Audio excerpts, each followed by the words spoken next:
we bring you the state which is believed to never go down before the current regime in its history and present, Kerala.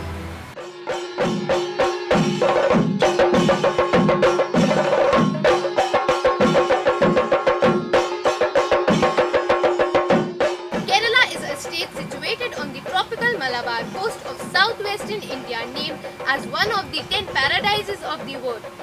Kerala is famous especially for its ecotourism initiatives and backwaters. Its unique culture and traditions coupled with varied demography have made Kerala one of the most popular tourist destinations in the world, whose tourists clock record one-tenth of the state's GDP.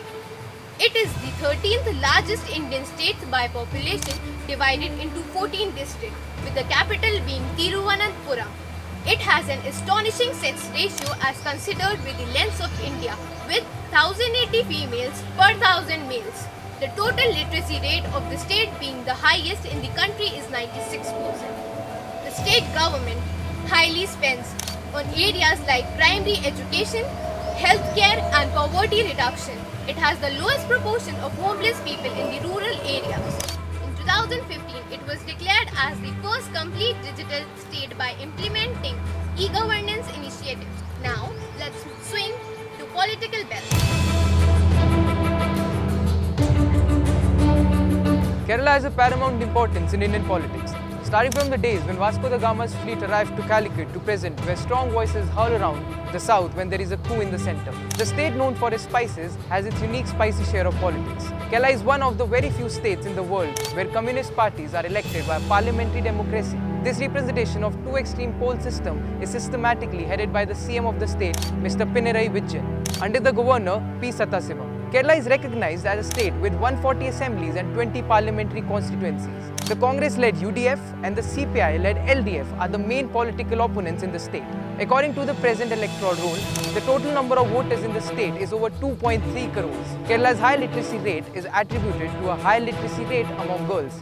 As it is said, when a woman is educated, she will make sure that her children are well educated. But in spite of the large number of educational institutions in the state, the quality of education at all levels in Kerala has been showing a decline due to financial constraints resulting from quantitative expansion of the sector. Talking about the health standards in Kerala now, over the years, Kerala underwent through a transition from a society with high growth rate, death rate and infant mortality rate to one with moderate population growth, low crude death rate and relatively low infant mortality rate. Now let's take you to the two important times which decides the coming years of the people.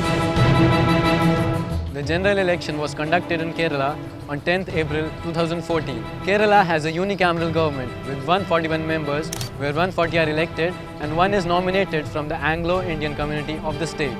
During the elections of 2009, UDF won 16 seats while LDF won 4.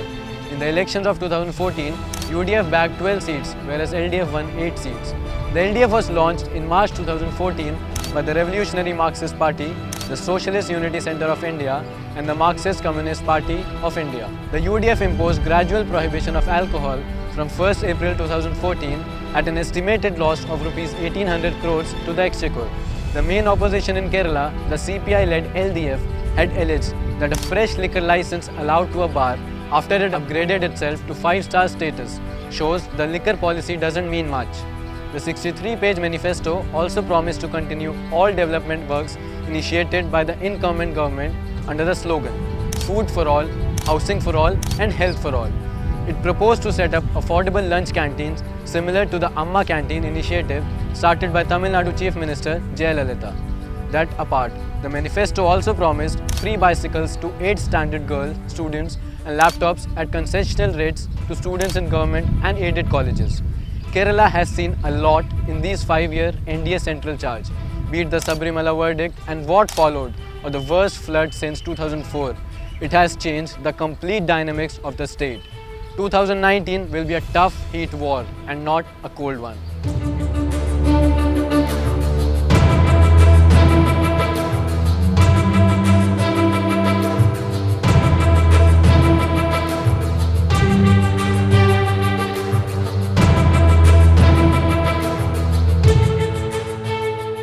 The biggest festival of democracy has been announced. Lok Sabha election in 7 phases, April 11 to May 19. Showdown on May 23rd. The 5 years is our one day. That's the beauty of by the people. Soon after the general election schedule was announced, Kerala's ruling CPIM put out on social media, "Is your infighting over? Our team is ready." It was a dig at the party's rival, primarily the Congress but also the BJP. Of the three political fronts in Kerala, the ruling LDF has named its candidate, 14 from CPIM, 4 from CPI and 2 independents, while the coalition has not given any seat to its partners such as Janata Dal Secular and Loktantrik Janata Dal.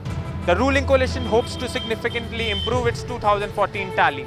The BJP has never won a parliamentary seat in Kerala, but it has come to be with a serious contender in Thiruvananthapuram. The BJP is banking on the consolidation of Hindu voters it believes has brought by the Sangh Parivar's violation against the Supreme Court Sabrimala verdict. In February, an opinion poll found 64% of the respondents consider it the main election issue. Though the Communist Party support 33% reservation for women in legislature, they have fielded just 2 women. On its clarifying stand, the party said that they were forced to consider several other factors and they have fielded 2 women candidates in sure seats. The statement depicts that the party has to consider the winnability factor first.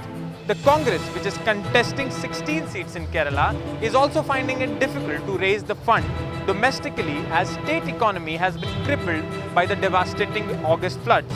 The opening of the Ayappa temple for the monthly puja twice before the election will help the Saffron party to keep the issue alive till the elections. Meanwhile, the State Election Commission has warned the political parties in Kerala against using Sabrimala issue for poll gains. With all these 3 fronts gearing up for do or die battle in Kerala, Kerala is expected to witness the toughest triangular contest in its election history so far. Now people await the exit polls of the upcoming general elections, which will predict the possible future of this country. For similar updates regarding the different states, choose your pick among the lot and keep watching Tasveer only on ASMS News.